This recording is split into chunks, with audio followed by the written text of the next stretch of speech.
Camp Nightmare.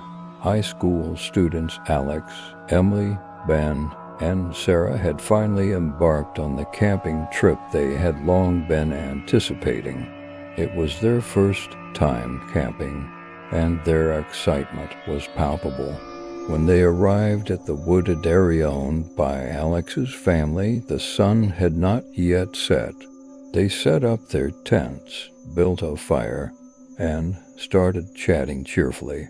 However, as night approached, the sky darkened and filled with clouds. Around midnight, a sudden lightning strike lit up the sky.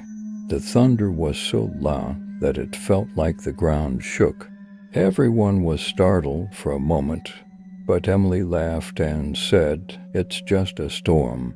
Don't worry." However, Ben, sensing something was wrong, whispered, "This doesn't feel like a normal storm.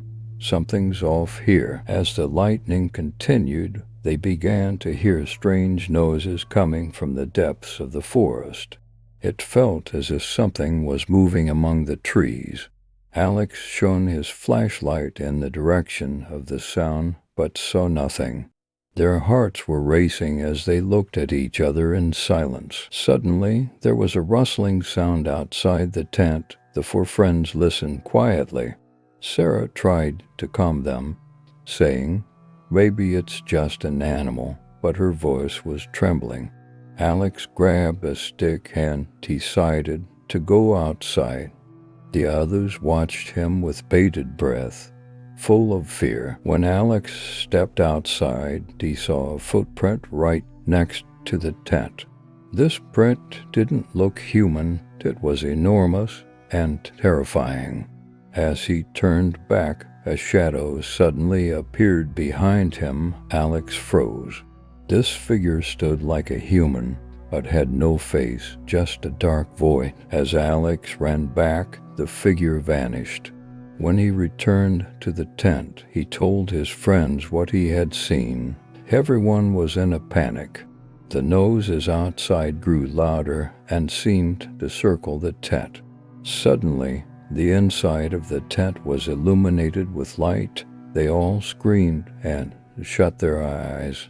When they opened them, they found themselves miles away from the campsite, deep in the forest.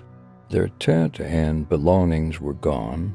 Lightning still flashed, and the thunder was deafening. Terrified, they clung to each other and tried to find their way out of the forest. By dawn, they finally reached the edge of the woods, running towards Alex's family home.